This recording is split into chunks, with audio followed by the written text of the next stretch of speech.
Nabi Isa lahir karena mujizat Allah kan? Kalimatullah, disebutnya kalimatullah. Karena lahir karena kalimatullah. Beliau adalah proses kelahirannya sesuatu yang ajaib. Ini kudratullah dan keajaib, keagungan Allah. Lahir tanpa seorang ayah. Nabi Isa sejak kecil itu dipelihara oleh Nabi Zakaria. Karena Nabi Zakaria ini adalah kakeknya. Nabi Zakaria adalah pamannya Siti Maryam. Maka Nabi Isa ini adalah cucu Nabi Zakaria. Dan Nabi Zakaria saat itu melahirkan anak yang bernama Nabi Yahya. Itu hampir satu usia, satu angkatan dengan Nabi Isa. Kedua-duanya dibawa ke Baitul Maqdis, bumi Isra Mi'raj Rasulullah, di Al-Aqsa. Mendengar ceramah pendeta Sanhedrin. Pendeta Sanhedrin inilah pendeta yang memalsukan Taurat menjadi Talmud. Apa yang mereka lakukan? Yuharifunal kalima am mawadih. Dia menghapuskan satu ayat dari tempatnya. Summa yaktubunal kitaba bi aidihim. Lalu dia menulis ayat dengan tangannya sendiri. Summa yaquluna hadza min indillah. Kemudian dia mengatakan ini datang dari Allah. Wa ma huwa min indillah. Padahal itu bukan dari Allah. Maka setiap kali mereka ceramah tentang inilah Bapak Ibu Taurat yang Allah turunkan pada kita, itu di Masjidil Aqsa, itu di Baitul Maqdis. Nabi Isa saat itu usianya baru 9 tahun. Nah, Nabi Isa dibawa sama Nabi Zakaria ke Baitul Maqdis, mendengarkan ceramahnya pendeta Sanhedrin tentang Taurat. Ketahuan sama Nabi Isa yang seusia ini. Loh kok Taurat kayak gitu? Itu bukan Taurat. Langsung Nabi Isa seusia dedek ini naik ke atas bangku. Langsung tolak pinggang. Wailun lakum in tahu an hadhil mushkilah. Celaka kalian, berhenti dari kebusukan kalian. Innakum tuharifuna al-kalima am mawadih. Kalian telah merubah satu ayat dari tempatnya. Itu ayat kalian sendiri yang ngarang. Taurat demi Allah, bukan demikian. Aku Isa bin Maryam, Nabi dan Rasul Allah. Allah mewahyukan kepadaku bukan hanya Injil tapi juga Taurat. Taurat yang kalian maksudkan harusnya begini, bla bla bla bla bla. Setiap kali ceramah pendeta Sanhedrin itu dibantah sama Nabi Isa. Setiap kali pendeta Sanhedrin ceramah, Nabi Isa membantahnya karena mereka membohongkan Taurat. Maka apa yang terjadi? Wah, itu para pendeta Sanhedrin kumpul tuh. Ini anak iki bocah kalau dibiarin tekor kita. Ketahuan bohongnya kita kan? Jadi gimana? Bunuh dia. Kita ini pesuruh Tuhan, gak mungkin kita membunuh orang manusia. Apalagi dia Nabi dan Rasul. Gampang. Bukan kita yang membunuhnya. Kan kita sudah terbiasa mengarang cerita. Bikin aja cerita. Cerita apa? Cerita Tuhan bingung. Pernah dengar doktrin Tuhan bingung? Dari sinilah. Dikarang cerita Tuhan bingung, disebarkan kepada manusia. Maka jadi agama sekarang. Kenapa Tuhan bingung? Bingung mikirin Nabi Adam. Udah jelas jangan dipetik di bawah pohon kayu. Dipetik sama Siti Hawa kan? Lalu dimakan. Tuhan marah saat itu. Tuhan murka. Ketika Tuhan akan menghukum Adam, aduh kasihan Adam. Adam itu manusia. Jangankan Adam, alam semesta aku sentil hancur. Apalagi Adam. Maka bingung Tuhan. Kok Tuhan bingung? Inilah jahatnya, inilah sesatnya mereka. Akhirnya Tuhan menemukan ide. Eureka, kata Tuhan. Aku ini kan Tuhan. Tuhan immortal, tidak mati. Kalau gitu aku saja yang hidup. Bapak Ibu, saya sedang menceritakan satu mata ini. Dan ini Dajjal. Kita tahu pada akhirnya Samiri di zaman Nabi Musa Dajjal, dan di zaman Nabi Isa Dajjal berganti nama Yudas. Kenapa dia berganti nama? Untuk menyembunyikan identitasnya, dan dia berganti-ganti kostum. Inilah Dajjal. Lalu kapan nanti Dajjal muncul? Saya sampaikan untuk masa kita ya Bapak Ibu sekalian. Hanya Allah yang tahu. Rasulullah memberikan ciri-cirinya. Nah, ciri-ciri itu yang akan kita bahas tuntas. Tuhan bingung tadi. Cerita ini pun dikarang, disebarkan kepada raja-raja Herodes, raja-raja Romawi. Yang terhasut saat itu adalah Herodes. Maka semuanya faham kalau Nabi Isa itu adalah Tuhan yang menjelma menjadi manusia. Makanya mereka mengatakan Innallaha Isa bin Maryam. Laqad kafara alladziina qalu Innallaha Isa bin Maryam. Surat Al-Maidah ya. Sungguh kafirlah orang yang mengatakan Allah itu Isa bin Maryam. Nah, ini dari kalangan orang-orang ini, pendeta Sanhedrin yang di zaman Nabi Zakaria mereka memasukkan Taurat menjadi Talmud. Dan ini bujuk rayu siapa? Dajjal. Kemudian Bapak Ibu yang mati Allah, maka ketika cerita ini disebarkan, fahamlah Nabi Isa kalau nyawanya terancam. Maka Nabi Isa pergi meninggalkan Palestina, meninggalkan Yerusalem, meninggalkan Al-Quds. mengembara. Saat itu usianya genap 12 tahun. Mengembara Nabi Isa alaihissalam, ada satu kaum di mana kaum itu banyak yang buta sejak lahir, diobatin oleh Nabi Isa alaihissalam. Bismillahirrahmanirrahim. Diusap, sembuh. Masaha yamsahu masihan wa mashatan. Mashan wa mashatan. Diusap, mengusap itu masaha. Maka orang yang mengusap disebut masihun al-masih. Man anta? Kaifa tastati an tusli hadal ain? Siapa Anda? Bagaimana Anda bisa menyembuhkan kedua mata saya ini? Aina ya? Apa kata beliau? Aku Isa bin Maryam. Aku Nabi dan Rasulullah. Berimanlah kepadaku. Engkau Nabi dan Rasulullah? Iya. Allah telah mengutusku menjadi Nabi dan Rasul bagi kalian. Dijelaskan dakwah Nabi Isa. Berimanlah mereka. Salah satu dari mereka yang beriman bernama Barnabas. Mengembara lagi. Ketika mengembara lagi ada pula kemudian ada yang beriman lagi. Di antara mereka ada yang penyakit sopak belang.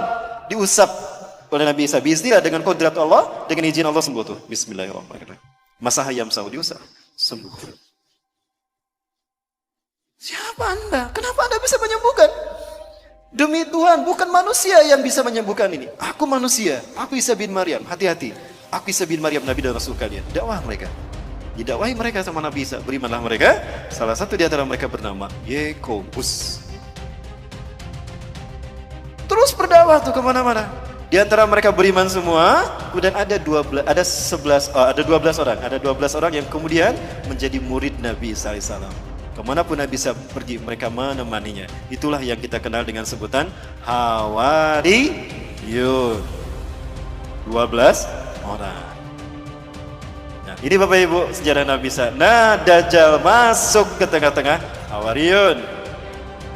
Jumlah mereka yang tadinya 12 menjadi 13. Siapa dia?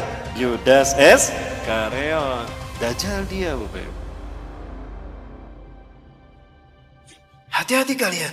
Iblis telah masuk ke tengah-tengah kalian, kata Nabi Isa. Hati-hati, iblis ada di tengah-tengah kita. Mereka menyangka iblis itu yang tidak terlihat, padahal iblis yang dimaksudkan adalah Yudas. Siapa yang paham itu? Barnabas. Pengikut Nabi Isa yang paling jeli dan cerdas. Dialah yang menuliskan kembali Injil yang benar. Sehingga disebutlah Injil Barnabas.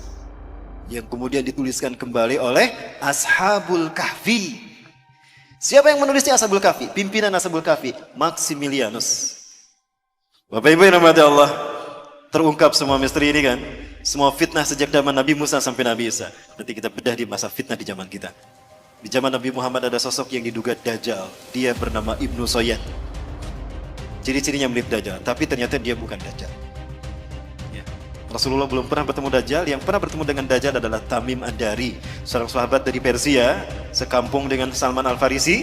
Dia adalah seorang pelaut. Dia melihat Dajjal dengan mata kepala sendiri. Ini satu dalil kuat bagi kita bahwa Dajjal itu manusia, bukan Fomeo. Setelah sampai kepada momen terkait dengan Yudas Iskariot ini, pengkhianatannya, Allah berfirman pada Nabi Isa, Isa bin Maryam, aku akan menyampaikan engkau kepada saat di mana engkau akan aku angkat. Ya. Bapak Ibu silakan buka Quran surat Al-Imran ayat 55. Nabi Isa merasakan akan ada pengkhianatan dari Yudas Iskariot dan kaumnya. Para pendeta Sanhedrin berhasil menipu Raja Romawi yang bernama Herodes. Atau orang menyebutnya Herodus yang agung, the Great Herodus.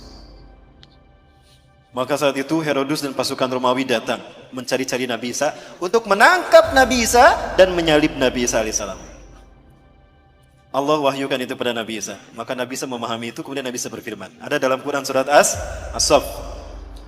A'udzubillahi minasyaitonirrajim. إذ قال عيسى ابن مريم للحواريين من أنصاري إلى الله. Surat As-Saff. Ingatlah ketika bersabda Isa bin Maryam kepada Hawariyin, siapakah yang akan menolong aku untuk menegakkan agama Allah? Qala al-hawariyuna nahnu ansarullah. Itu saat terakhir perpisahan dengan Nabi Isa. Kemudian Nabi Isa mengatakan, kelak di antara kalian ada orang yang berkhianat kepadaku dan dia menggantikan tempat kedudukanku. Kemudian apa yang terjadi Bapak Ibu? Datanglah seseorang kepada Nabi Isa dan kaumnya Hawariyun. Intabi'u antum, intabi'u antum. Bersembunyilah kalian, bersembunyilah kalian. Wa anta ya Masih Nabi Allah. Anda juga wahai Nabi Allah. Anda harus bersembunyi. Kenapa? Sesungguhnya Herodes dan tentaranya, Romawi, dan juga para pendeta Sanhedrin sekarang datang untuk menyangkap Anda dan menyalib Anda, Tuanku. Maka Nabi Isa kemudian memerintahkan kaumnya bersembunyi, termasuk Nabi Isa pun bersembunyi. Bersembunyilah semuanya. Nah, Herodes bilang, aku tahu kalian bersembunyi di sekitar sini. Begini saja, kata Herodes, aku tawarkan dengan bijaksana. Siapa di antara kalian yang mau memberitahukan di mana Al-Masih bersembunyi? Aku tidak akan menangkap kalian. Yang aku butuhkan Al-Masih. Siapa di antara kalian yang mau memberitahukan kepadaku di mana Al-Masih bersembunyi? Aku akan berikan dia sepertiga harta kerajaan Pontius Pilatus atau harta kerajaan Herodes. Dan aku akan mengangkatnya sebagai patih kerajaanku. Yudas Iskariot, Dajjal. Aku butuh kekuasaan untuk mempengaruhi manusia. Dan aku butuh harta untuk keliling dunia. Kalau gitu aku saja yang memberitakan. Pucuk dia cinta ulam tiba, kata dia. Keluarlah dia. Berbicara kepada Herodes. Ya, berbicara kepada siapa? Herodes, Raja Romawi. Aku tahu di mana Al-Masih bersembunyi. Ikuti aku. Ketika dia akan masuk ke tempat Nabi Isa bersembunyi, di situ Allah berfirman kepada Nabi Isa. Quran surat Ali Imran ayat 55. Iz qala Allahu ya Isa. Iz qala, ingatlah ketika berfirman. Ingatlah Muhammad qala ketika berfirman. Siapa? Allah. Ya Isa, hai Isa, ini mutawaffika. Kalimat mutawaffika, wafat itu bukan berarti mati. Sesungguhnya aku akan mewafatkan kau. Itu artinya bukan mematikan kau. Wafat tidak selamanya artinya mati. Di dalam surat Al-An'am ayat ke-60 Allah berfirman, A'udzubillahi minasyaitonir rajim. Wa huwal ladzi yatawaffakum bilail wa ya'lamu ma jarahtum fil nahar. Dialah Allah yang telah menidurkan engkau di waktu malam dan Allah mengetahui apa yang kalian lakukan di waktu siang. Artinya wafat ini bisa berarti tidur. Berarti Nabi Isa kalimat ini mutawafika. Sesungguhnya aku akan menidurkan engkau Isa. Jadi Nabi Isa ditidurkan, tidak dimatikan. Warafuka ilayya, dan aku akan mengangkatmu ke sisiku.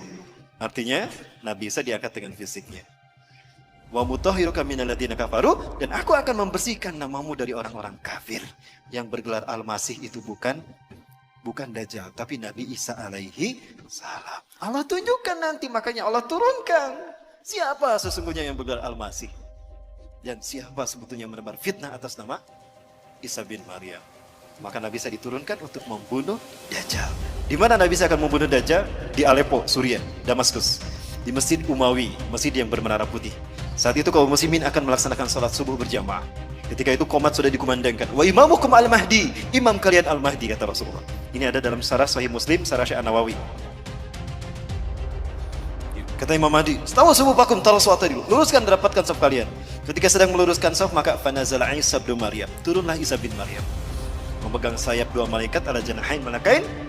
Apabila melihat ke bawah bersatuan air tanda beliau telah berwudu. Apabila melihat ke atas beliau menjatuhkan sesuatu mirip mutiara. Kemudian maka ketika Yudas masuk, Nabi Isa ada tidak di sini? Tidak ada, karena Nabi Isa sudah diangkat Allah ke langit. Maka ketika Yudas masuk, ditemukan nggak Nabi Isa? Tidak ada. Nah, ketika dia di dalam, dia mengalami apa yang Allah bahas dalam Quran surat An-Nisa ayat 157. Wa qalihim inna qatalnal Masih Isa ibn Maryam Rasulullah. Wa ma qataluhu wa ma salabuhu. Ya. Mereka tidak membunuhnya, kata Allah. Berarti mati tidak? Tidak kan, tidak dibunuh. Wa ma salabuhu, dan tidak pula menyalibnya. Berarti siapa yang disalib? Yudas Iskariot. Bapak Ibu, kalau di dalam salibnya Katolik itu biasanya ada tulisan INRI. Ada yang mualaf di sini?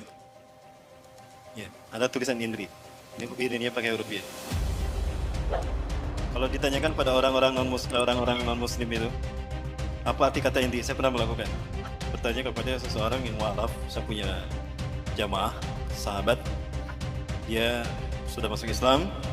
Ketika itu saya tanya, antum tahu apa arti kata INRI? Oh, itu singkatan Yesus orang Nazaret, Raja Yahudi. Bukan. INRI itu artinya bukan itu, tapi INRI itu artinya penjelmaan. Ketika Yudas masuk ke dalam, Nabi Isa sudah tidak ada. Pelongo-pelongo dia, loh kemana Isa? Tadi di sini. Disitulah Allah merubah wajah dan tubuhnya. Allah merubah Yudas Iskariot menjadi Isa bin Maryam. Mereka tidak membunuh Isa bin Maryam dan tidak punya menyalibnya. Tetapi mereka diserupakan. Tetapi dia diserupakan oleh Allah untuk Isa bin Maryam. Ya. Maka Yudas dirubah menjadi Nabi Isa. Maka ketika Yudas keluar, siapa yang ditangkap oleh Herodes? Si Yudas. Loh, kok aku yang ditangkap? Lastu Isa, anak Yudas ada di adul kumilai. Kok aku yang ditangkap? Aku bukan Isa, aku Yudas yang menunjukkan kamu tadi. Terus meneng baik, wah Isa kok. Lewat wajah lu, wajah Isa. Suaramu itu suara Isa tuh. Loh, kok aku yang disalib? Ditangkaplah dia, kemudian disalib. Ketika disalib, ditidurkan di paku kaki dan tangannya. Dia melihat Nabi Isa diangkat ke langit. Ini bukti kalau Nabi Isa diangkat dengan fisiknya. Maka dia berkata, Eli Eli lama sabakhtani, ada dalam Bible. Tuhanku, Tuhanku. Tuhanku, Tuhanku, kenapa kau tinggalkan aku? Eli itu bahasa Ibrani itu Tuhan. Eli itu apa artinya? Tuhan. Itu di bahasa Ibrani, di Romawi sana. Nah, jadi siapa yang disalib? Nabi Isa apa Yudas? Yudas Iskariot. Nah, paham Barnabas apa yang dikatakan oleh Nabi Isa? Kelak di antara kalian ada orang yang berkhianat kepadaku. Dia menggantikan tempat kedudukanku. Ya, di mana? Dia berkhianat karena memberitahukan di mana Nabi Isa bersembunyi kan? Dan menggantikan Nabi Isa di tiang salib. Barnabas yakin dia Dajjal. Dia ingin membuktikan kalau dia Dajjal atau bukan. Diam-diam setelah 3 hari 3 malam, malam hari tanpa ada yang tahu, Barnabas menggali kuburannya Yudas. Sebelum digali, Allah kembalikan wajahnya menjadi wajah Yudas, kembali dari wajah Nabi Isa. Pergantian wajah ini mengakibatkan adanya pancaran cahaya yang nempel di kain kafan. Maka lihat wajah-wajah Yesus seluruh dunia. Sama kan?